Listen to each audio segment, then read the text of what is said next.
ಅರೆ ಕಡಿಮೆ ಹಾಕು ಆದ್ರೆ ಅಸಲಿ ಹಾಕು. MDH ಕಾಶ್ಮೀರಿ ಕೆಂಪು ಮೆಣಸಿನ ಪೌಡರ್. ಇನ್ನು ಸುರ್ಜೇವಾಲಾ ಬೆಂಗಳೂರಿಗೆ ಬರ್ತಾರೆ, ಅಭಿಪ್ರಾಯ ಕೇಳ್ತಾರೆ ಅಂತ ಸುರ್ಜೇವಾಲಾ ರಾಜ್ಯ ಎಂಟ್ರಿ ಕುರಿತು ಕೂಡ ಮಾತನಾಡಿದ್ರು ಸಿದ್ದರಾಮಯ್ಯ. ಏನ್ ತೊಂದ್ರೆ, ಸಂಘಟನೆ ಬಗ್ಗೆಯೂ ಕೇಳ್ತಾರೆ, ಉಸ್ತುವಾರಿ ಅಲ್ವಾ ಅವ್ರು ಕೆಲಸ ಮಾಡ್ತಾರೆ ಅಂತ ಸಿಎಂ ಸುರ್ಜೇವಾಲಾ ಭೇಟಿ ಕುರಿತಂತೆ ಪ್ರತಿಕ್ರಿಯೆ ಕೊಟ್ಟಿದ್ದಾರೆ.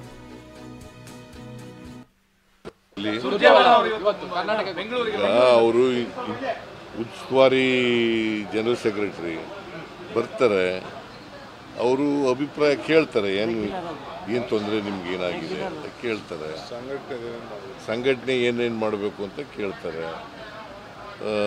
ಅದು ಬಿಟ್ಟರೆ ಅವರು ಉಸ್ತುವಾರಿ ಕೆಲಸ ಅದು ಎಲ್ಲ ಅವ್ರು ಮಾಡ್ತಾರೆ. ಇಲ್ಲಿ ಈ ಬಗ್ಗೆ ಇನ್ನಷ್ಟು ಡೀಟೇಲ್ಸ್ ಕೊಡ್ತಾ ಹೋಗ್ತಾರೆ ನಮ್ಮ ಪ್ರತಿನಿಧಿ ರಾಮ್ ಈಗ ಸಂಪರ್ಕದಲ್ಲಿದ್ದಾರೆ. ರಾಮ್, ಇಂದು ಸಿಎಂ ಸಿದ್ದರಾಮಯ್ಯ ಆಡಿದಂತಹ ಮಾತು, ಜೊತೆಯಲ್ಲಿದ್ದಂತಹ ಡಿಸಿಎಂ ಡಿಕೆಶಿ ಅವರ ನಗು ಏನ್ ಸೂಚನೆಯನ್ನ ಕೊಡ್ತಾ ಇದೆ? ಒಗ್ಗಟ್ಟಿನ ಪ್ರದರ್ಶನ, ಆದ ಡ್ಯಾಮೇಜ್ ಕಂಟ್ರೋಲ್ ಮಾಡೋ ಪ್ರಯತ್ನ ಎಲ್ಲವೂ ಆಗ್ತಾ ಇದೆಯಾ ಅಂತ? ಪ್ರತಿಭಾ, ಖಂಡಿತವಾಗಿಯೂ ರಾಜ್ಯ ಕಾಂಗ್ರೆಸ್ ನಲ್ಲಿ ಮಹಾಕ್ರಾಂತಿಯ ವಿಚಾರ, ನಾಯಕತ್ವ ಬದಲಾವಣೆ ವಿಚಾರ, ಸಿಎಂ ಬದಲಾಗ್ತಾರ, ಕುರ್ಚಿ ಭದ್ರವಾಗಿದೆಯಾ, ಈ ವಿಚಾರಗಳು ಸಾಕಷ್ಟು ಬಿಸಿ ಚರ್ಚೆ ಆಗ್ತಾ ಇದೆ. ಪ್ರತಿದಿನ ಕಾಂಗ್ರೆಸ್ ಶಾಸಕರು, ಸಚಿವರುಗಳೇ ಇದ್ರ ಬಗ್ಗೆ ಸಾಕಷ್ಟು ಪ್ರತಿಕ್ರಿಯೆಗಳನ್ನ ಕೊಡ್ತಾ ಇದ್ದಾರೆ. ಇವತ್ತು ಸಿಎಂ ಸಿದ್ದರಾಮಯ್ಯ ಮೈಸೂರಿನಲ್ಲಿ ಆಡಿದಂತಹ ಮಾತುಗಳು ಸಾಕಷ್ಟು ಅಚ್ಚರಿಗೆ ಕಾರಣವಾಗಿದೆ.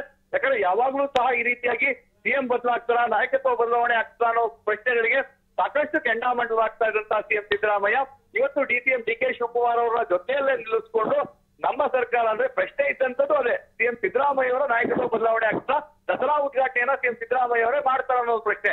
ಮತ್ತು ಹೌದು, ನಾನೇ ಮಾಡ್ತೇನೆ ಅನ್ನೋ ವಿಶ್ವಾಸದ ಮಾತುಗಳನ್ನಾಡಿ ತದನಂತರ 5 ವರ್ಷಗಳ ಕಾಲ ಕಾಂಗ್ರೆಸ್ ಬಂಟೆಯ ರೀತಿ ಇರ್ತದೆ ಅಂತೇಳಿ, ಯಾಕಂದ್ರೆ ಆ ಒಂದು ಪದ ಏನು ಬಳಕೆ ಮಾಡಿದ್ರು ಅಲ್ಲೇ ಪಕ್ಕದಲ್ಲೇ ಇದ್ದಂತಹ ಏನು ಡಿಸಿಎಂ ಡಿಕೆ ಶಿವಕುಮಾರ್ ಅವರನ್ನು ತಾವು ಗಮನಿಸಬಹುದು. ಸಿದ್ದರಾಮಯ್ಯ ಅವರ ಇವತ್ತು ಪ್ರತಿ ಹೇಳಿಕೆಗಳಿಗೂ ಅವರು ಒಂದು ರೀತಿಯಾದಂತಹ ಮಾರ್ಮಿಕವಾಗಿ ನಗುವಿನ ಮೂಲಕವೇ ಅಲ್ಲಿ ಒಂದು ರೀತಿಯಾದಂತಹ ಏನೋ ಬದಲಾವಣೆಯ ಸೂಚನೆಯನ್ನ ತೋರಿಸುವಂತ ಕೆಲಸವನ್ನ ಮಾಡ್ತಾ ಇದ್ರು. ಯಾಕಂದ್ರೆ ಈಗಾಗಲೇ ರಾಜ್ಯ ಕಾಂಗ್ರೆಸ್ ನಲ್ಲಿ ಎಲ್ಲವೂ ಸರಿ ಇಲ್ಲ ಅಂತೇಳಿ ಒಂದು ಒಗ್ಗಟ್ಟಿನ ಮಂತ್ರವನ್ನ ಪ್ರದರ್ಶನ ಮಾಡಬೇಕಾದಂತಹ ಅನಿವಾರ್ಯತೆ ಎದುರಾಗಿದೆಯಾ ಅನ್ನೋ ಒಂದು ಸ್ಥಿತಿ ಸಹ ಸಿಎಂ ಸಿದ್ದರಾಮಯ್ಯ ಅವರ ಒಂದು ಮಾತುಗಳಿಂದ ವ್ಯಕ್ತವಾಯಿತು. ಇವತ್ತೇನು ಸುರ್ಜೇವಾಲಾ ದೆಹಲಿಯಿಂದ ಬರ್ತಾ ಇದ್ರೆ ಅದಕ್ಕೂ ಸಹ ಸಿಎಂ ಸಿದ್ದರಾಮಯ್ಯ ಪ್ರತಿಕ್ರಿಯೆಯನ್ನು ನೀಡಿದ್ರು. ಅಲ್ಲೂ ಸಹ ತಾವು ಗಮನಿಸಬಹುದು, ಸಾಮಾನ್ಯವಾಗಿ ಸುರ್ಜೇವಾಲಾ ರಾಜ್ಯ ಉಸ್ತುವಾರಿ ಇದ್ದಾರೆ, ಬರ್ತಾರೆ ಹೋಗ್ತಾರೆ, ಅದರೇನು ವಿಶೇಷತೆ ಇಲ್ಲ ಅನ್ನೋ ಒಂದು ಮಾತುಗಳನ್ನ ಆಡ್ತಾ ಇದ್ದಂತ ಸಿಎಂ ಸಿದ್ದರಾಮಯ್ಯ ಅವರು ಇವತ್ತು ಸುರ್ಜೇವಾಲಾ ಅವರು ಬರ್ತಾರೆ ಬೆಂಗಳೂರಿಗೆ, ಶಾಸಕರ ಅಭಿಪ್ರಾಯಗಳನ್ನ ಪಡೆದುಕೊಳ್ತಾರೆ ಅಂತೇಳಿ, ಅಂದ್ರೆ ಪ್ರತಿಯೊಬ್ಬ ಶಾಸಕರುಗಳಿದ್ರೆ ಆ ಅಭಿಪ್ರಾಯವನ್ನು ಪಡೆದುಕೊಳ್ಳೋ ವಿಚಾರ ಹೇಳಿದ್ರು. ಹೀಗಾಗಿ ಸಿಎಂ ಸಿದ್ದರಾಮಯ್ಯವರ ಇವತ್ತಿನ ಮಾತು ಪ್ರಮುಖವಾಗಿ ಬಂಡೆ ಮಾತಿದೆ, ಸಾಕಷ್ಟು ಕುತೂಹಲವನ್ನ ಕೇಳಿಸಿದೆ. ಪ್ರತಿಮಾ, ಥ್ಯಾಂಕ್ ಯು ರಾಮ್ ತಮ್ಮೆಲ್ಲ ಮಾಹಿತಿಗೆ. MDH ನ ಕಿಚನ್ ಅಲ್ಲಿದ್ರೆ ನಾವು ಎಲ್ಲವನ್ನು ಮಾಡಬಹುದು. ಬೆಂಗನ್ ಕ ಬರ್ತಾ, ಆಲೂ ಗೋಬಿ, ಭಿಂಡಿ ಮಸಾಲಾ, ಇನ್ನೂ ಬಹಳಷ್ಟು.